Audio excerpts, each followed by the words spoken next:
Gojira Hoshi o Kumono é um longa de animação de 2018 produzido pela Toho em parceria com o Polygon Pictures, que é a terceira parte de uma trilogia dirigida pelo Shizuno Kobun e o Seshita Hiroyuki, e com roteiro escrito pelo Urobuchi Gen. A tradução para o título é algo como Gojira, o Devorador de Estrelas. Não que o Gojira seja o Devorador de Estrelas, mas que ele vai ter que lidar com o Devorador de Estrelas. E essa terceira parte, ela já começa apresentando pra gente uma grande ruptura, uma grande virada que acaba mudando como os personagens enxergam eles próprios e o mundo ao redor deles, né? Uma grande ruptura acontece nos sobreviventes que estão ali em órbita da Terra, na Aratrungo. Vai ter uma grande ruptura na forma como esses sobreviventes eles se relacionam entre eles, né? Como eles estruturam a sociedade deles ou como a sociedade deles se desestrutura, porque a população humana vai entender que o Haru ele deve ser condecorado, ele deve ser homenageado, porque ele impediu que Mechagodzilla City se expandisse e consumisse toda a Terra. Já os Bilu Saludos, eles vão querer o oposto, eles vão querer que o Haru seja julgado como um criminoso de guerra e traidor, porque segundo eles, o Haru foi o responsável por impedir que eles pudessem ter vencido o Godzilla. O Haru teria sabotado toda a operação e causado a destruição de Mechagodzilla City. E enquanto os humanos acham abominável a ideia de que Mechagodzilla City teria se expandido e consumido o planeta, os Bilu Saludos acham o contrário, teria sido bom, porque eles teriam levado o povo deles, ali tanto os Bilu Saludos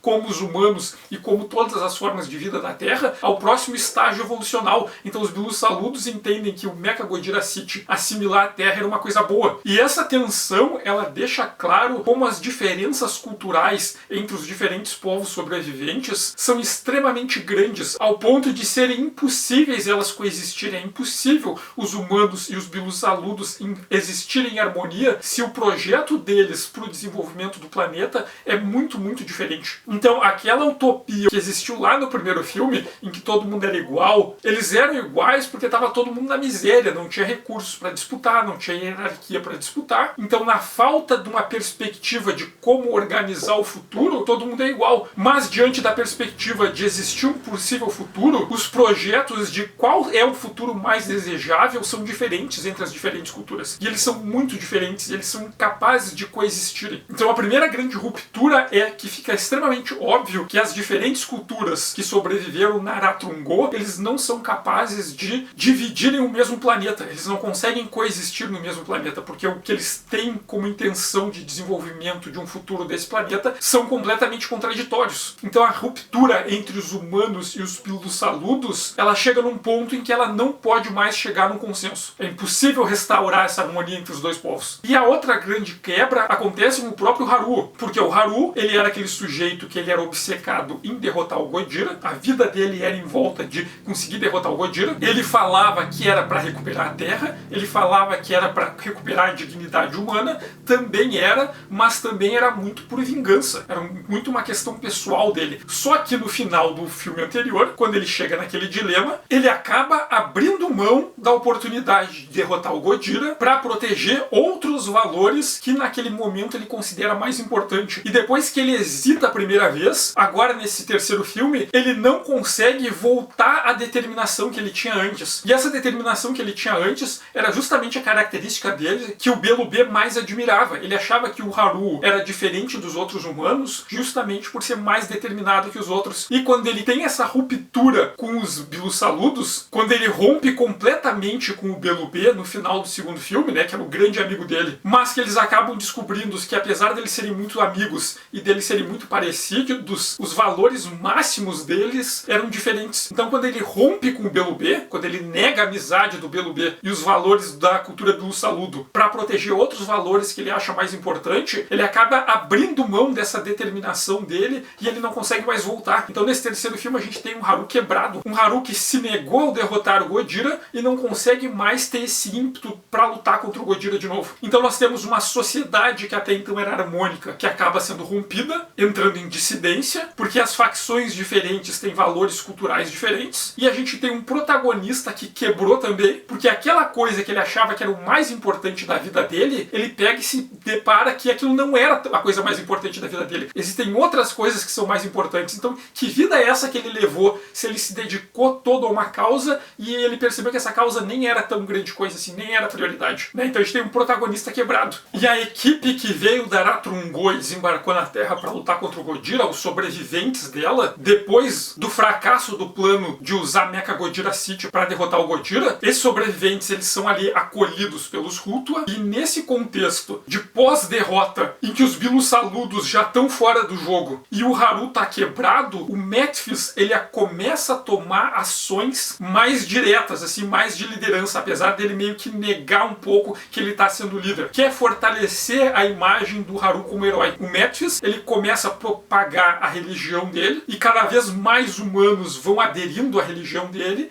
e ele vai mostrar, olha só, como algumas pessoas foram assimiladas pelo Mechagodzilla City, mas outras pessoas não foram. Entraram em contato com o Mechagodzilla City e resistiram à assimilação do nanometal. E o Haru foi um desses. Ele estava lá em contato com o nanometal e ele sobreviveu. Ele não foi assimilado. Por que aconteceu isso? Segundo o Metphis, porque o Haru é o herói. É o herói escolhido por Deus para enfrentar o Godira. Ele não só liderou a campanha lá que derrotou o primeiro ali, mini Godira, ele enfrentou o Godira verdadeiro, não conseguiu vencer ainda, mas sobreviveu, enquanto outros sucumbiram, enquanto os Bilusaludos que não tinham fé foram todos derrotados. Então o Metphis ele vai pegar a imagem do Haru e construir ainda mais essa imagem do Haru como herói e associar o heroísmo do Haru com a religião dele, para fazer com que mais humanos acabem se convertendo para a religião. E o Lazare, depois de examinar os sobreviventes, ele vai perceber que as pessoas que resistiram à assimilação do nanometal de Mechagodzilla City foram as pessoas que passaram pelo tratamento de cura dos Rutua. Então o tratamento dos curandeiros Rutua envolvia elementos que criavam anticorpos que protegiam contra a assimilação do Mechagodzilla City, né? Há quanto tempo os Rutua estão evoluindo ali na Terra em contato com o nanometal? Então eles já têm anticorpos e passaram poucos deles para alguns humanos. Então o que protegeu os humanos de serem assimilados não foi o deus dos Exif, mas sim foi o tratamento médico Rutua. E quando o Haru fala isso pro Metphis, que ele está usando uma narrativa de milagre religioso quando não é, quando foi algo que é mundano ali, que é material. E o Metphis ele diz que sabe, ele sabe que foi o tratamento do Rutua, mas que criar esse mito do Haru heróico protegido por Deus ajuda a incentivar as outras pessoas a não desistirem da missão. Então nesse contexto, o Metphis ele vai acabar assumindo uma posição de líder religioso, mas em que ele não se declara líder. Ele diz que o grande herói é o Haru, enquanto ele está manipulando a narrativa. Se a gente pensar em política japonesa, né, isso é muito comum. Como ao longo da história japonesa houveram aristocratas, burocratas, depois shoguns, depois generais, que eles administravam de fato o Japão, mas alegavam que o poder era do imperador, quando o imperador era um fantoche que eles manipulavam e tinham ali como um instrumento que legitimava o poder deles, e essas outras figuras sim que tomavam as decisões. Então o Metphis ele vai meio que assumindo essa função, né, do sujeito que está ali com alguém que supostamente emana o poder de liderança, mas não é ele que lidera, é o cara que diz que é o assessor e o intérprete dele, que age em nome dele, que na verdade está tomando as decisões. Então o Metphis começa a usar a imagem do Haru para estabelecer o poder dele e com base em mitos religiosos. E no primeiro filme conta que quando os Exif chegaram na Terra, eles falaram que eles eram viajantes do universo, que eles tinham o dom da profecia e que eles previram que a humanidade ia passar por um momento difícil e que eles chegaram na Terra para oferecer conforto espiritual para a humanidade. E esse conforto espiritual vem através da religião deles. E tem um momento antes, nos filmes anteriores, quando o Belubê e o Metphis conversam ali sobre o futuro da Terra, que o Metphis questiona o Belubê, né, o que teria acontecido se os Bilusaludos tivessem conseguido concluir o Mechagodzilla antes deles terem abandonado a Terra e usado o Mechagodzilla para derrotar o Godira. Os Bilusaludos teriam o controle da arma mais poderosa da Terra e poderiam usar ela para conquistar a Terra. Mas daí o Belubê ele devolve, tá? E o que teria acontecido se os Bilusaludos não tivessem chegado e oferecido uma alternativa e os Exif tivessem convertido a maior parte da população da Terra para a religião deles? Eles não teriam feito a mesma coisa, só que através de outros métodos? E daí vai a gente entender aqui da onde vem essa ideia dos Exif. Porque do mesmo jeito que os Bilusaludos são a releitura da Era Reiwa, do povo do terceiro planeta do buraco negro que aparecem pela primeira vez lá no Godira Tai Mechagodzilla, os Exif eles também são uma releitura dos Exedin, o povo da Estrela X, que apareceu pela primeira vez no Kaiju Daisensou, de 1965. E no Kaiju Daisensou, os Exedin, o povo da Estrela X, eles chegam na Terra de forma harmônica, eles se apresentam através dos embaixadores deles, como sendo um povo de outro planeta, e eles querem ser amigos dos terráqueos e ajudar os terráqueos. E que vem que os terráqueos têm um problema com os Kaiju. Então, para ajudar os terráqueos, eles se propõem a usar a tecnologia deles para remover os Kaiju. Então tem toda uma operação em conjunto entre humanos e o povo da Estrela X para tirar o Godira e o Uradum da Terra e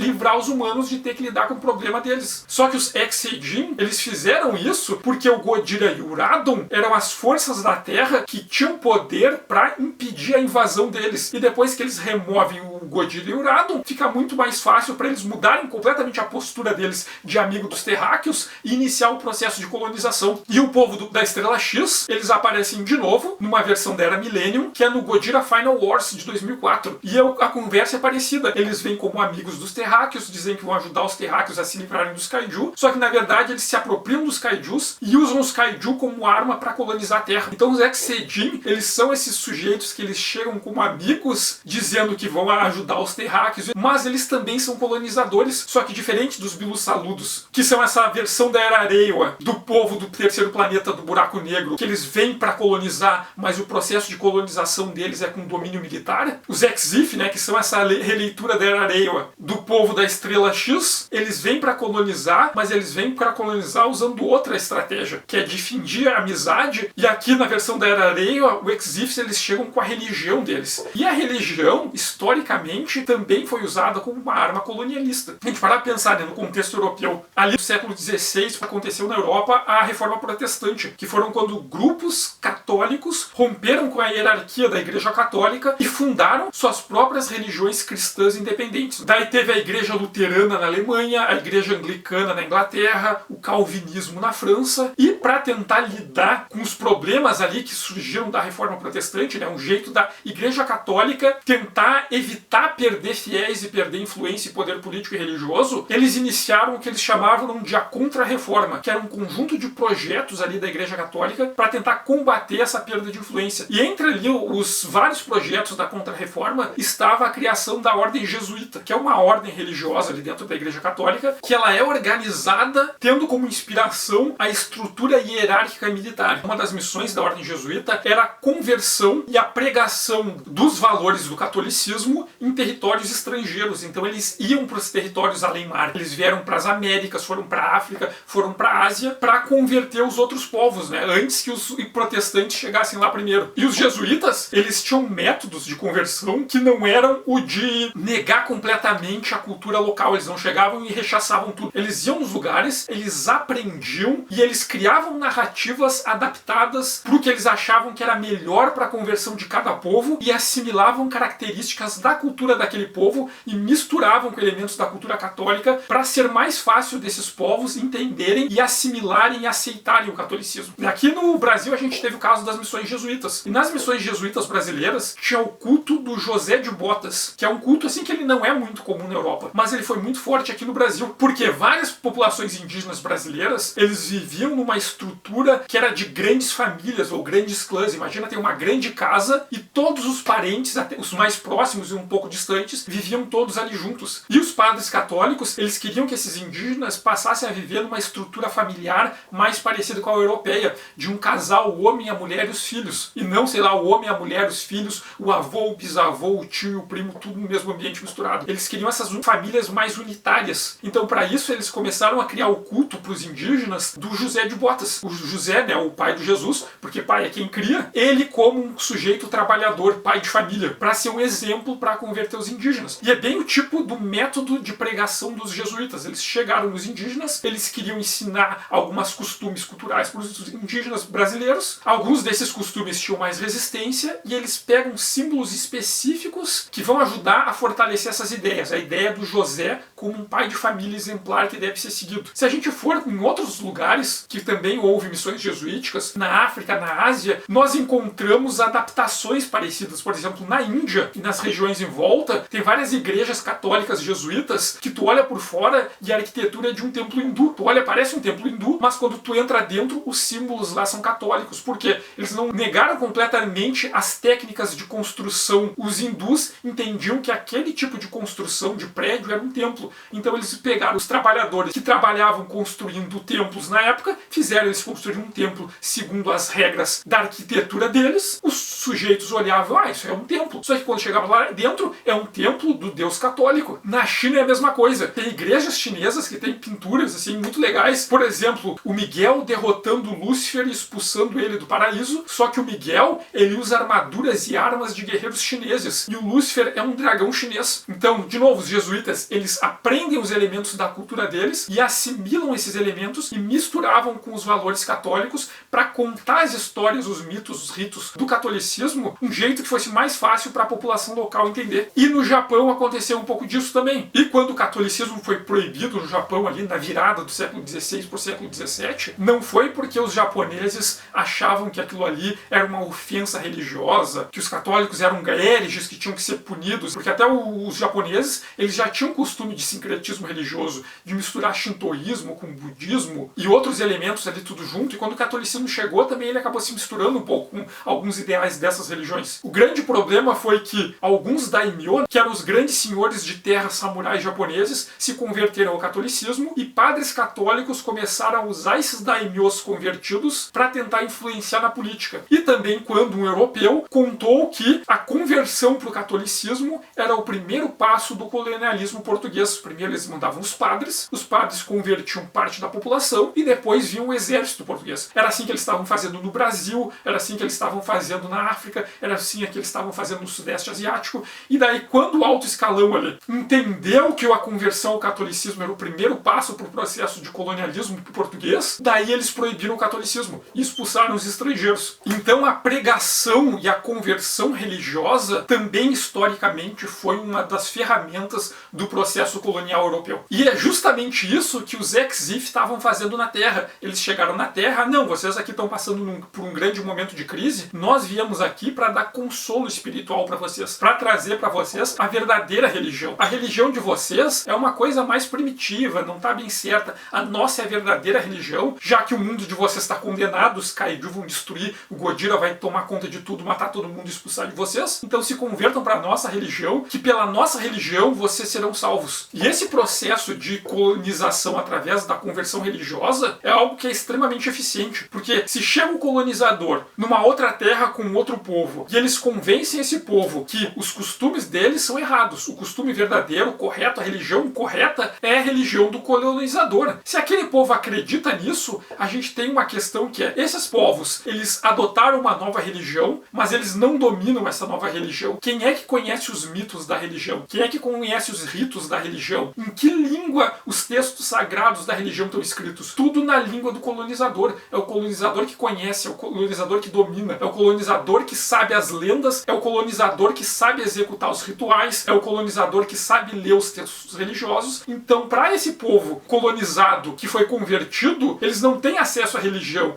Para eles saberem a religião nova deles, eles têm que perguntar para o colonizador. Então, toda a relação deles com a nova religião não é uma relação religiosa de se estabelecer com os mitos fundadores, com as histórias dos antepassados, com as relações com a natureza, não. Essa religião ela é toda mediada pelo colonizador. Eu quero saber mais sobre Deus. Eu não posso ter esse conhecimento dos meus antepassados, das histórias da família, vendo a natureza. Não, eu tenho que perguntar para o colonizador. É o colonizador que vai dizer se a determinada ação é ou não correta, é ou não moral, segundo os valores religiosos. Então isso cria uma dependência absurda. Todos os valores novos, morais, sociais, de certo e errado da cultura colonizada, eles não conseguem decidir. Eles têm que perguntar para o colonizador.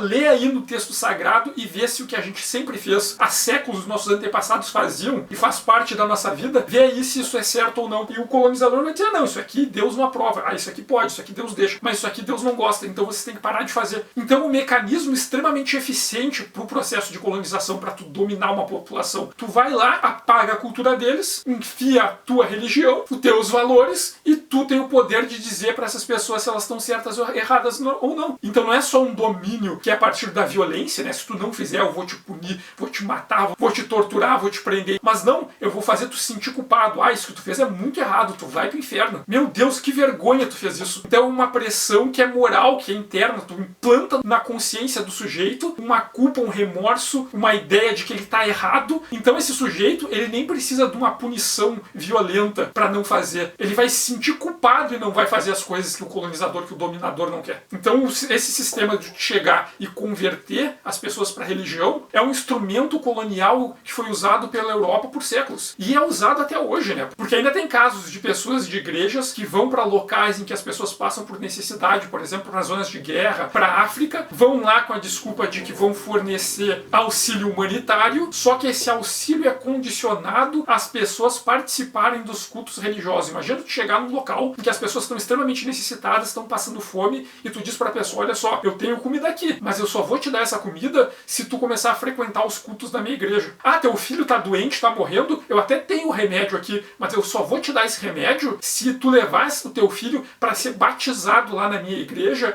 e ele passar a frequentar as nossas missas. E pô, isso não é ajuda humanitária. Ajuda humanitária é algo que a gente faz sem pedir nada em troca. A pessoa tá passando necessidade, eu vou lá e vou ajudar essa pessoa e não vou cobrar nada em troca, eu não vou exigir condições dela. Se eu vou até uma pessoa que tá passando por uma necessidade absurda, ofereço para ela uma salvação, tá morrendo de sede, eu tenho água aqui, só que tu tem que se converter pro meu culto, isso é uma violência enorme. Vai condicionar a sobrevivência dessa pessoa a ela abrir mão da cultura dela, abrir mão do que os pais, os antepassados transmitiram para ela, para ser convertido para uma outra religião. Então aquela criança que estava passando necessidade, que precisava de um remédio, e chega essa pessoa que diz, olha só, eu dou o remédio só se tu batizar tua criança na nossa igreja e tua criança começar a frequentar os nossos cultos. Essa criança, ela nunca vai ter acesso à cultura dos antepassados dela, porque ela vai crescer nessa nova religião que os pais da criança só aceitaram para sobreviver. Então essa criança e esses pais sofreram uma violência enorme, isso é chantagem, né? E é negar à criança o acesso da cultura, das tradições dele. E isso ainda acontece hoje. Alguém que oferece ajuda humanitária condicionando a essas pessoas ajudadas participarem de cultos religiosos, de rituais religiosos que não são os deles e que eles não participariam se não fosse a necessidade de serem socorridos, isso aí é uma violência enorme e é uma continuidade do processo colonialista. E é isso que a gente tem aqui no Gojira Hoshiokumono. Os Exifs, eles chegaram como amigo dos terráqueos, mas eles chegaram para colonizar a Terra. E a colonização deles não é através de armamento, de conquista bélica. É uma colonização através de manipulação religiosa e de infiltração na cultura. É pegar os humanos que estão passando por um momento de desespero, deixar eles ainda mais assustados e dizer para eles, ó, a única salvação de vocês é se vocês se vincularem na nossa religião. Ah, e por acaso, é só nós aqui, os sacerdotes Exifs, que conhecemos as lendas, os mitos e os caminhos da religião. Os mistérios da religião só são revelados através de nós. Então só nós temos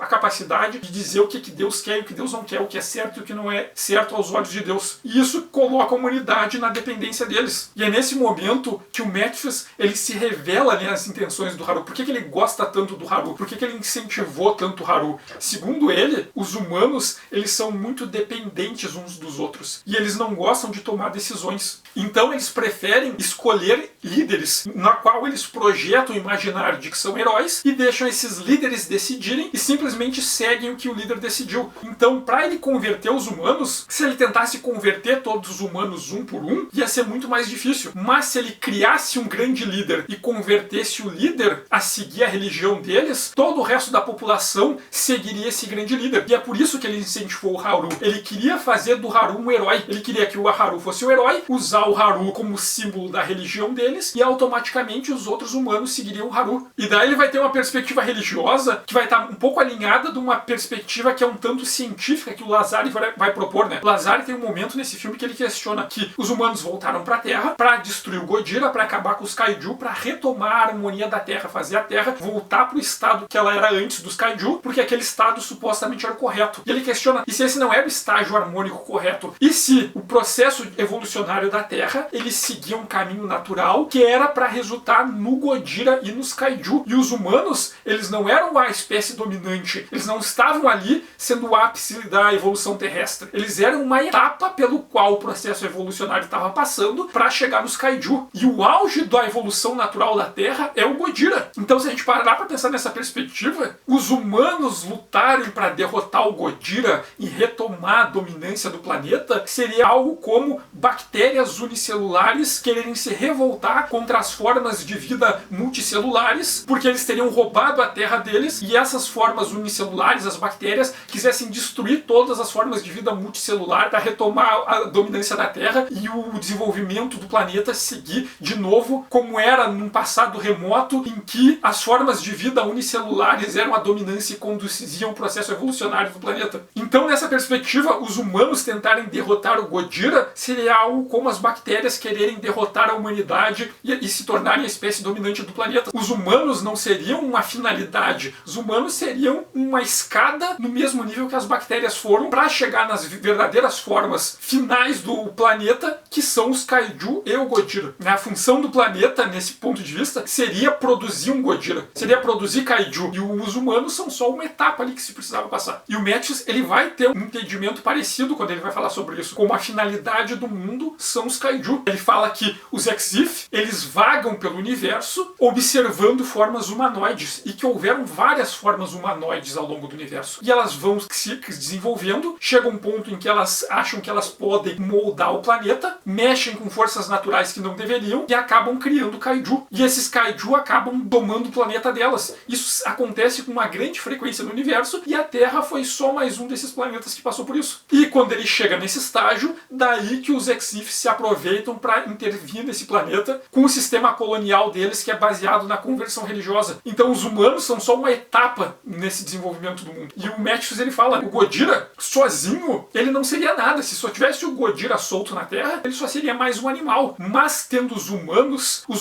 temendo o Ghidorah e odiando o Ghidorah, os humanos transformam o Ghidorah em um deus, né? Porque agora tem um culto de reverência, de temor, de ódio. Então o Ghidorah deixa de ser um animal e se torna uma divindade na presença dos humanos. Então o Metis estava toda essa hora dando bola pro Haru, ajudando o Haru a criar as teorias dele, incentivando o Haru a convencer os humanos a voltarem para reconquistar a Terra, porque ele queria que os humanos voltassem para a Terra, para os humanos voltarem a temer e odiar o Ghidorah, para o Ghidorah se tornar um deus de novo. E o Haru é o herói, porque o Haru é o sujeito que tem coragem de enfrentar e desafiar um deus. Quanto mais o Haru odiar o Ghidorah e mais enfrentar ele, mais heróico é a imagem do Haru. E mais heróico a imagem do Haru, é mais fácil ele usar a imagem do Haru para converter as pessoas para a religião dele. Olha só, o Haru é o escolhido pelo deus Exif para lutar contra o Ghidorah. O Haru é o escolhido para levar a humanidade e a Terra à salvação pelo deus dos Exif. Então o Haru, como um agente do deus Exif, é um instrumento de conversão religiosa. Então o Metis estava o tempo todo manipulando o Haru para fazer do Haru um herói, porque o Haru, como herói, facilitava o processo dele de conversão religiosa e de colonização da Terra. Para os Exifs, a Terra é só uma oferenda, um sacrifício para se fazer em tributo ao deus dos Exif. E o Haru sozinho é só um humano. O Ghidorah sozinho é só um animal. Quando o Metis faz o Haru e o Ghidorah se enfrentarem, o Ghidorah se torna o deus da Terra. E o Haru se torna o herói que desafia os deuses. Se o Haru e o Ghidorah separados não são dignos do deus dos Exif, quando eles se enfrentam e um deles vira o deus da Terra e o outro vira o herói da Terra, agora sim eles têm valor suficiente para serem oferecidos em sacrifício ao deus dos Exif. Então todo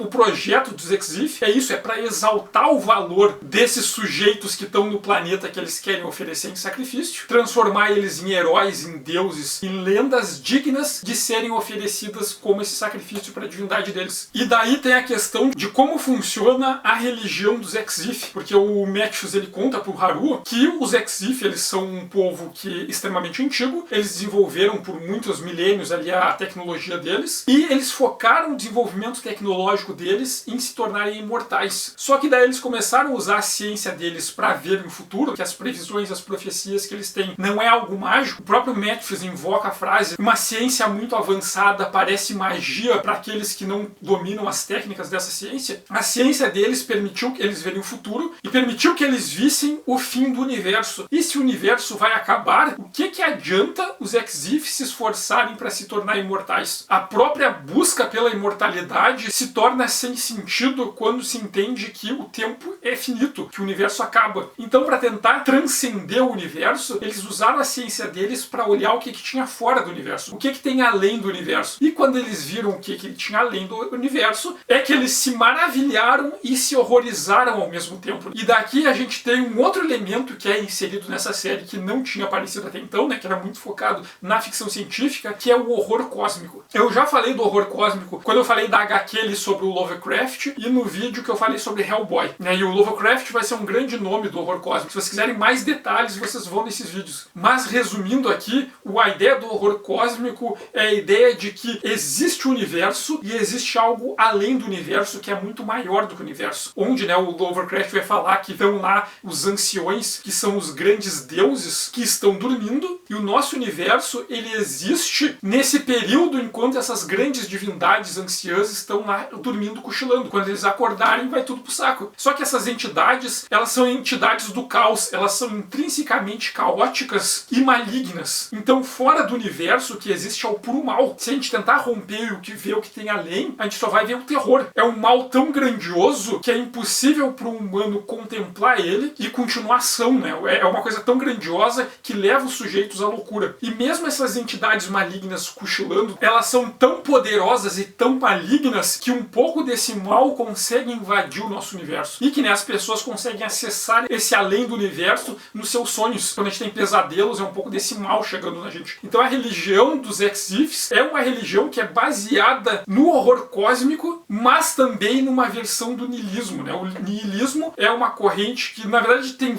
variações dentro dela, né? Tem correntes diferentes ali dentro do niilismo, mas simplificando, muito simplificado, é uma ideia de entender que a vida, o universo, a existência, elas não têm propósito. Não existe um motivo para a gente estar vivo. Não existe um destino. Não existe, isso está escrito. Isso devia ser. Não existe divindades que estão nos ordenando, dizendo o que a gente deve fazer, nos conduzindo pelos caminhos certos. O que acontece no universo é tudo caótico e aleatório, e a religião, essa ideia de destino, de que tinha que acontecer, de que era para ser assim, isso aí é tudo mecanismos que o nosso inconsciente inventa para a gente se sentir melhor, porque admitir que a vida não tem sentido, que não existe um lugar para onde nós vamos depois que nós morrermos, que não existe uma força maior cuidando de nós, isso é muito assustador. Então nós criamos religiões, criamos outras formas de interpretar a existência para nos sentirmos confortáveis, mas na verdade o universo, a vida, nada tem sentido, não existe um motivo para nada, é tudo caótico, é tudo aleatório. E tem correntes do niilismo que são mais pessimistas e mais otimistas, né? As mais otimistas vão falar que se nada na vida faz sentido, se nós não temos um destino, não tem algo que nos conduz para um caminho certo, nós não temos uma missão nessa vida, não tem um valor que é absolutamente importante que nós devemos seguir, se nada faz sentido, então nós podemos escolher o sentido que nós quisermos. Não existe o destino, minha vida não tem sentido, então o sentido que eu escolher para minha vida, eu disser, não, eu quero que esse seja o sentido da minha vida, então ele é absoluto. Então nós humanos temos o poder de criar os sentidos para as nossas próprias vidas, num ponto de vista assim mais otimista. Mas no mais pessimista vai pensar que, não tem salvação, tá tudo perdido, a gente tá solto no caos. E os Exif, eles são niilistas, mas eles são uns niilistas do nível cósmico. Eles chegaram ao ponto de entender que o universo vai acabar, então nada faz sentido nesse universo, nem ser imortal é alguma coisa que faz sentido. A única coisa que faz sentido é o vazio, é o que está além do universo, é o que está além da existência. E nesse além da existência, eles encontraram uma dessas entidades anciãs de horror cósmico. E se o universo vai acabar e essa entidade vai continuar existindo, então ela é muito maior do que o nosso universo. Então é ela que existe de fato. Então talvez o sentido da existência, na verdade, é o caos maligno. Então qual é a proposta dos Exif? Eles chegam nos mundos que estão desesperados, convertem essas pessoas, criam deuses e heróis nesses mundos e oferecem eles em sacrifício para os seus deuses. E quem é o deus? É a entidade maligna que vive além do universo que eles encontraram, que é a versão desse filme do Ghidorah. O Ghidorah aqui é um grande ancião caótico e maligno de horror cósmico. E o Ghidorah vai ser o grande antagonista desse Godzilla, porque se o Godzilla é o ápice do processo evolucionário da Terra, ele é a personificação da Terra, essa força natural que conduz o desenvolvimento do planeta, né? Todas as outras formas de vida evoluem se adaptando e seguindo o Godzilla, então talvez ele seja a força máxima da vida, e ele é o sublime absoluto. Quando nós olhamos por uma grande força da natureza, e aquilo é extremamente incrível e belo, mas ao mesmo tempo faz com que nós nos sentimos insignificantes diante daquela força. Então é algo que é belo, mas é terrível ao mesmo tempo. E o que pode ser ameaçador para pro sublime absoluto que o Godira se tornou. É o Ghidorah, que é uma personificação não do sublime da natureza, não do sublime do universo, mas o que está além do universo. O que é mais grandioso que a natureza? É o que está além da natureza, é o que está além do universo. Quando a natureza e o universo acabarem, deixarem de existir, o caos do além do universo vai continuar existindo. Então o Ghidorah é um sublime não das forças da natureza, mas um sublime de horror, de caos e de maldade. Não é um sublime de uma força da natureza absoluta, mas é o sublime do vazio absoluto.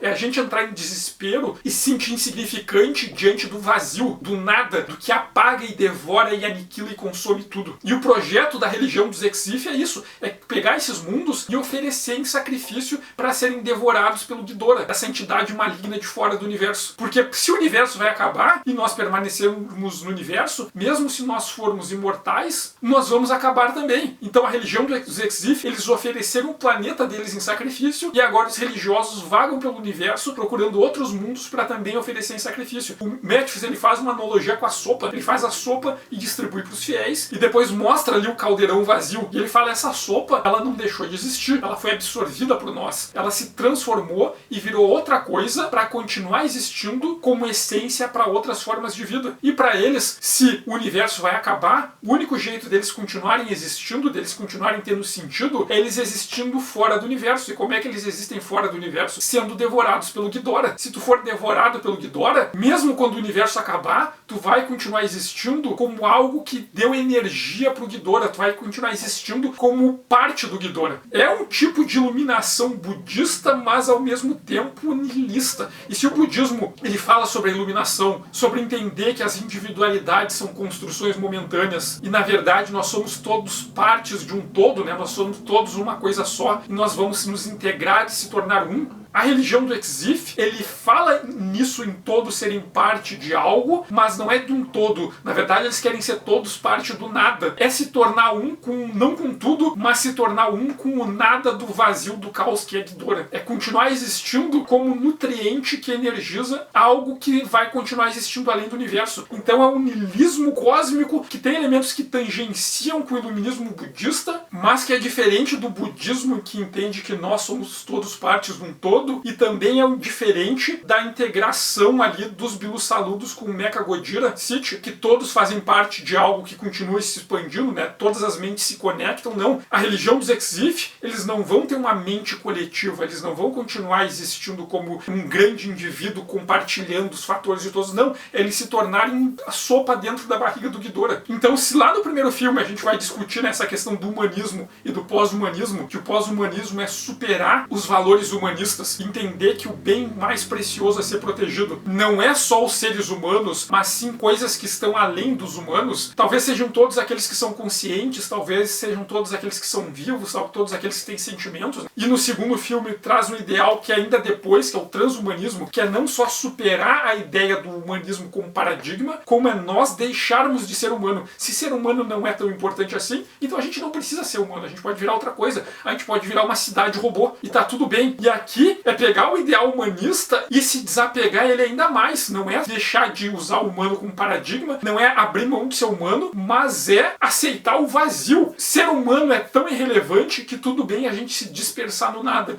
a gente não existir, a gente abraçar a não existência. Esse ideal dos Exif é romper de forma absoluta com essa ideia de humanismo. A ideia de que esses valores humanos como paradigma, eles nem precisavam ter, porque a gente nem precisa existir. Tudo bem nós deixarmos de existir, tudo bem nós sermos devorados pelo nada. O melhor mesmo é o vazio. Só vai acabar o sofrimento, os conflitos, as guerras, as disputas internas, as tensões sociais, todos os tipos de preconceito, quando tudo se tornar nada, quando for um vazio absoluto. Então a religião e o modo de vida Exif é sobre a dispersão total, é sobre aceitar o nada e se tornar o nada. E esse valor da cultura Exif, obviamente, é incompatível com os valores da cultura humana, porque nós queremos viver, nós queremos manter o mundo mundo. Mesmo que tem discussões de o que fazer com o mundo, como administrar esse mundo, tem pessoas no mundo tentando dominar outras pessoas, saquear as riquezas umas das outras, nós ainda queremos o mundo, nós ainda queremos a vida. E o ideal da cultura Exif é sobre aceitar o nada, é sobre abrir mão do mundo, é sobre abrir mão da vida, é sobre abrir mão da existência e virar sopinha na barriga do Ghidorah. Então a finalidade do sistema colonialista dos Exif não é só se apropriar dos recursos, das riquezas dos povos que eles invadem. É pegar esses povos e sacrificar eles em nome da religião do deus deles. É pegar esses povos e obrigar esses povos a participarem de um suicídio coletivo junto com eles em nome do fanatismo religioso deles. Esses sujeitos, eles não vão existir como escravos, dominados, como submissos, não. É levar esses povos à não existência. A finalidade da cultura Exif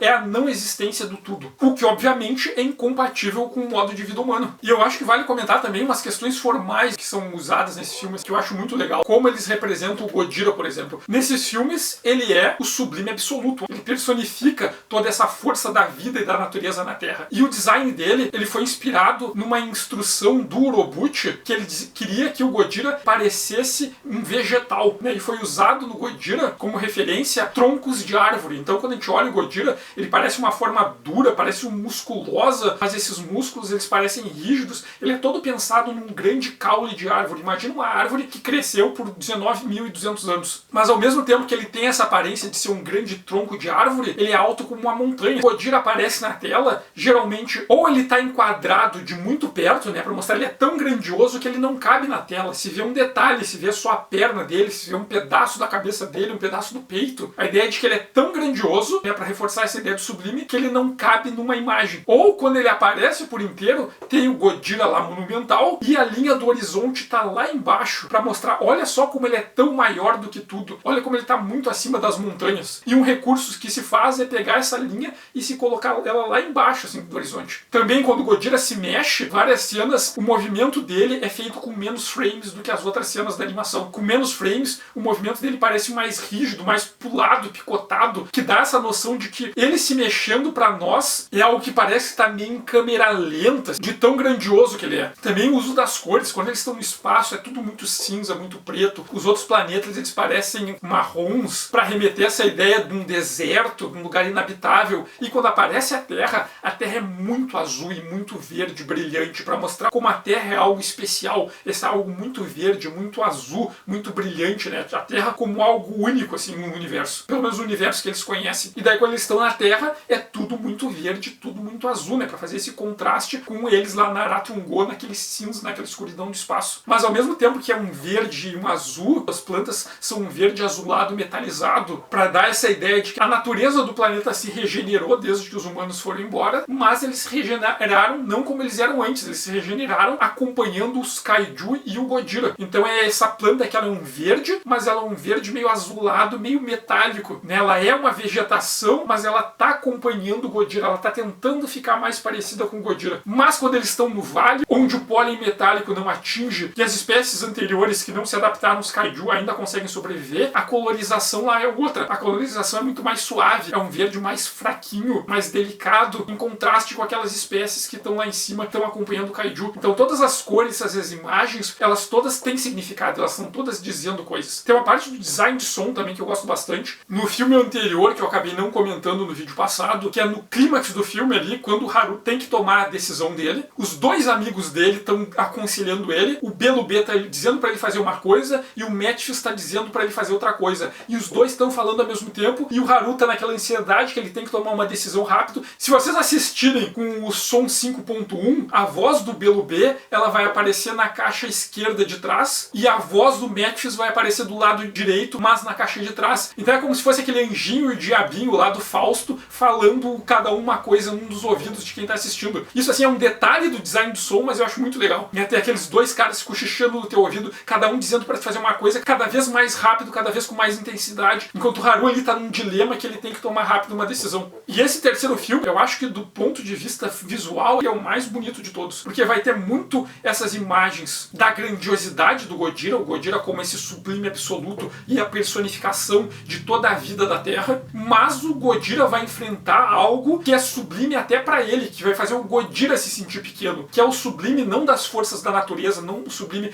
da vida, não é se sentir pequeno diante das grandes forças da vida e da natureza, mas é se sentir pequeno diante do que está além da natureza, do que está além do universo, que é quando aparece o Ghidorah, né, que é essa entidade que ela está além do tudo que a gente entende como as leis e as regras da natureza. As leis da natureza não se aplicam a ele porque ele não é do universo, ele é uma coisa que está além. E ele não é só uma coisa que está além, ele é o puro mal e o puro caos. Então vai ter imagens lindas em que o Ghidorah ele vai estar associado com essas imagens de singularidade, de buracos negros, do vazio, da distorção das forças da natureza, de algo que vem de fora, de algo que vem além da natureza. E o Urobuchi ele também indicou que o design do Ghidorah ele queria que parecesse com uma roseira. Enquanto o Godira é o tronco de uma árvore que está sólida ali plantada naquele universo, o Ghidorah é um tipo de vinha, um tipo de cipó cheio de espinhos que se projeta ali todo pontiagudo, que lembra um cipó, mas ao mesmo tempo lembra uma roseira. Essa coisa que é bela, mas que se a gente tentar tocar, aquilo vai nos machucar, aquilo pode nos ferir, destruir. E ao mesmo tempo isso remete lá ao Kamen Rider Gaim, que também é escrito pelo Urobuchi. A ideia é que tem uma floresta que está fora da Terra, que ela invade mundos, faz com que todas as formas de vida tenham que se adaptar a ela ou se extingam. E depois que ela consumiu aquele mundo, ela força uma brecha dimensional, abre um tipo de portal de buraco negro e salta para outro planeta. E o que salta para outro planeta são essas vinhas das plantas da floresta. O Ghidorah é algo parecido, é o buraco negro que leva além do universo, ao horror que tem depois do universo, que se nós contemplarmos, nós não vamos aguentar, nós não vamos suportar, nós vamos enlouquecer. E ele invade o nosso universo como essa vinha cheia de espinhos que está aqui para consumir. Então essa versão do Ghidorah remete muito à floresta de Helheim, lá do Kamen Rider Gaim, mas ao mesmo tempo remete ao Ghidorah original. Porque o Ghidorah original, no Kaiju da Sensou, que é o primeiro filme que aparece os Exedin, o povo da Estrela X, depois que eles tiram o Godzilla e o Uradon da Terra, que eram as forças terrestres que podiam impedir a invasão, eles usam para atacar o King Ghidorah. Então eles revelam que são os Exedin que controlam o King Ghidorah. O King Ghidorah é essa força de invasão. No contexto da Era Showa, enquanto tem Kaijus na Terra que eles entram em conflito com os humanos, mas ao mesmo tempo eles protegem a natureza da Terra, a harmonia da Terra, o Godzilla ele pisoteia a cidade das pessoas, mas ele não faz isso por mal, porque ele não quer matar os humanos. Acontece, né? Os humanos estão ali no meio do mundo e ele quer passar. Mas se vier uma força externa para ameaçar a harmonia da Terra, o Godzilla vai lutar contra essa força. O Godzilla é uma força que pode ser danosa, como um furacão, como um maremoto, um terremoto, mas ele é uma força da natureza que protege a Terra. E o Ghidorah não. O Ghidorah é um kaiju que é um invasor. Ele vem para dominar, ele vem para conquistar. E o Ghidorah ele vai ser criado ali na Era Showa no contexto da pós-ocupação, né? Depois que os Estados Unidos deixou o Japão ali, acabou a ocupação direta, mas os Estados Unidos ainda tem bases militares no Japão e ainda influenciava a política e a economia do Japão. Então o King Ghidorah na Era Showa é uma alegoria para essas forças externas que invadiam o Japão e tentavam dizer para os japoneses como eles deveriam viver a vida deles, como deveria ser a política deles, como deveria ser a economia deles, que tinha um monte de exércitos e armas ali dentro do Japão para controlar eles. Então o King Ghidorah ele é toda essa alegoria para as intervenções imperialistas dos Estados Unidos na Era Showa e depois na Era Heisei, no Godzilla vs King Ghidorah de 1991, é ali no contexto do pós-estouro da bolha econômica, quando os Estados Unidos começou a criar várias políticas para tributar os produtos japoneses, para tentar impedir o crescimento econômico japonês, porque a indústria japonesa estava competindo com a indústria dos Estados Unidos. E na época o Japão era a segunda maior economia do mundo e se continuasse crescendo naquele ritmo, talvez ele passasse os Estados Unidos. Então teve um monte de medidas da política econômica dos Estados Unidos que os japoneses entenderam como uma sabotagem na economia deles. E no Godzilla vs King Ghidorah, o King Ghidorah é uma criação das outras potências lideradas pelos Estados Unidos para destruir o crescimento econômico japonês. Então o King Ghidorah original era essa força invasora do imperialismo. E aqui no Godzilla Hoshi Okumono, o Ghidorah também é essa força invasora do colonialismo dos Exif. Só que é um colonialismo que ele não tá só para dominar, ele tá para aniquilar o colonizado. Ele veio para exterminar o colonizado. Então não é um colonialismo que eu vou lá e vou saquear os recursos, vou colocar essa população sob o meu controle, vou escravizar essa população. Não, é um colonialismo genocida. É um colonialismo que a intenção é matar toda a população daquele local. Vamos chegar aqui para colonizar eles, vamos usar a religião para manipular eles, para exterminar esse povo. Né? Os Exifs, eles não querem coexistir com os humanos, eles não querem roubar os recursos dos humanos, eles querem matar os humanos, eles querem matar a Terra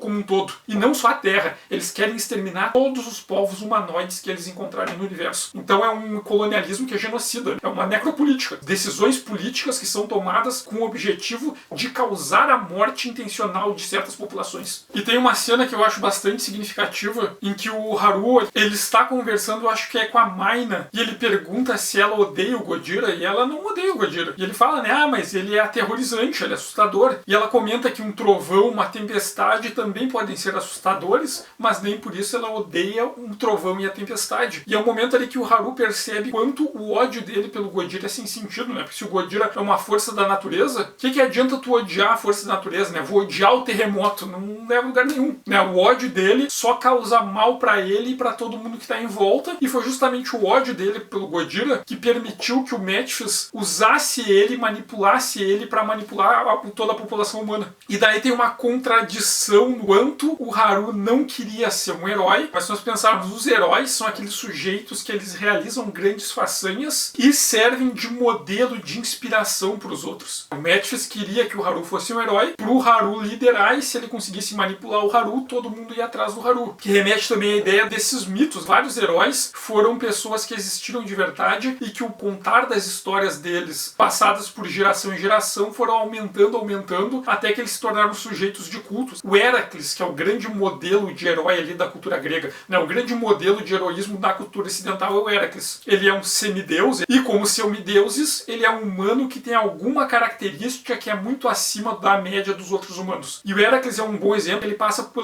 todas as etapas dos mitos heróicos ali do mundo grego. Ele passa pela anabase e a catabase, né? É o período ali que tem a decadência e depois a reascensão. A decadência é no momento em que o herói passa pelo estágio de híbris, que é aqueles excessos. É quando, depois dele ter realizado grandes façanhas, ele fica convencido, arrogante e exagera, e por ser exagerado, ele acaba causando injustiças. E um costume ali nos mitos heróicos gregos é o herói, nessa arrogância, cometendo excessos, ele causa a morte de um inocente. E o Heracles, ele vai ter aquele momento de loucura, ele vai acabar provocando a morte da esposa e dos filhos dele, ele tem todo o estágio de decadência dele. Daí depois tem a reascensão dele, e para os heróis tem essa reascensão depois de terem cometido uma injustiça. Eles têm que fazer grandes façanhas para se tornarem humildes, compensarem o mal que eles causaram. Daí o Heracles é o clássico ali, os 12 trabalhos dele. E no ponto mais avançado ali da cronologia dos mitos do Heracles, tem um momento em que ele tem a apoteose, que é quando ele se atira na pira e é queimado. E a apoteose é esse momento em que o herói, ele é tão grandioso que ele transcende a forma humana mortal e se torna um deus. Nos mitos do Heracles, quando ele se atira na pira e morre, se sacrifica, e os deuses reconhecem que ele foi um herói tão grandioso, tão heróico, que aceitam ele como um deus no Olimpo. O Heracles morre como mortal e ascende ao Olimpo e se torna um dos deuses olimpianos. Então a apoteose é esse momento em que o mito heróico é tão grandioso que se desenvolve em volta dele um culto como ele se fosse um deus. Tem vários mitos heróicos que eles têm origem em alguma coisa real, pessoas que existiram mesmo e que passaram a ser cultuadas por suas façanhas. Sei lá, o Rolando, é o Cid, né? Esses heróis medievais europeus que o mito deles se tornou maior do que eles. A gente nem sabe muito sobre o passado histórico, sobre quem foram essas pessoas reais, mas a gente conhece um monte de lendas sobre eles. E a apoteose é quando esse mito em volta do herói, ele é tão grandioso que se cria todo um culto em volta dele e ele começa a ser adorado como um deus. Então a gente tem o caso do Gilgamesh, o próprio Heracles. Tem algumas hipóteses de que ele foi um sujeito real, mas que se desenvolveu todo um culto em volta dele. Jesus também é um desses heróis que os mitos dele se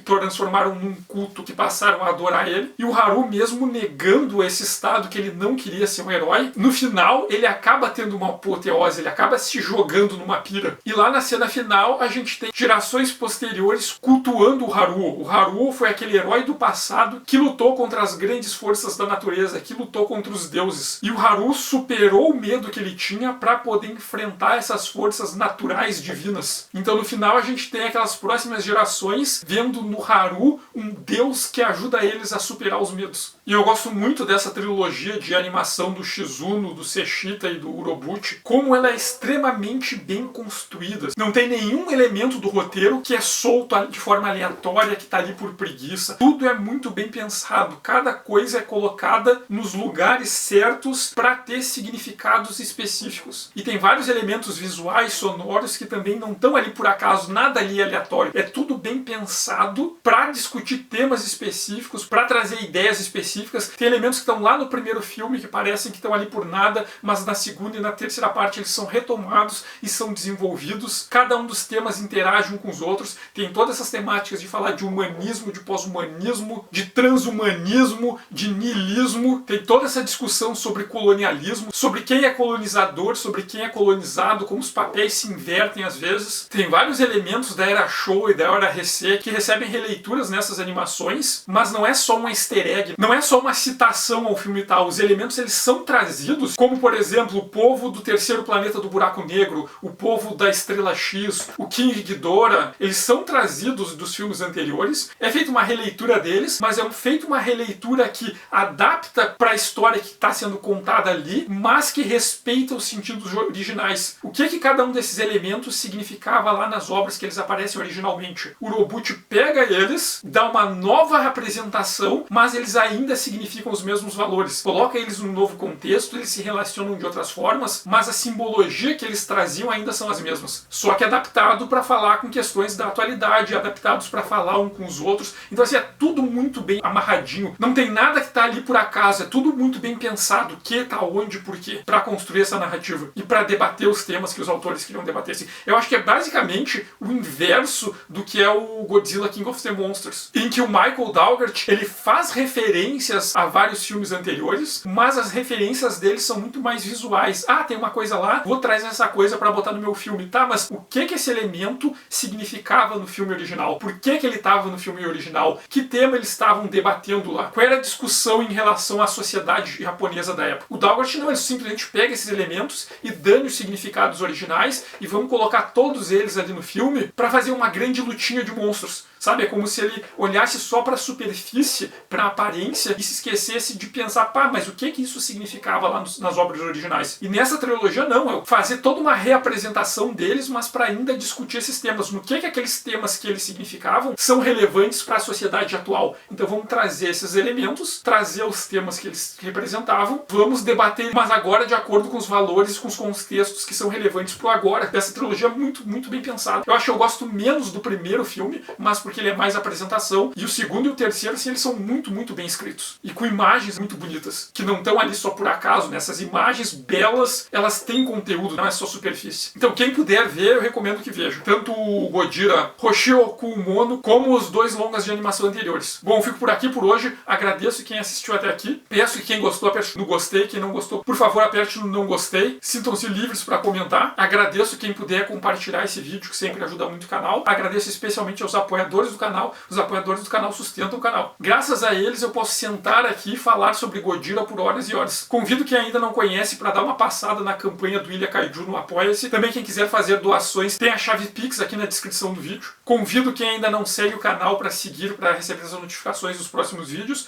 Também para acompanhar a Ilha Kaiju nas redes sociais. Muito obrigado, até o próximo vídeo e não deixem se ser tomados pelo vazio.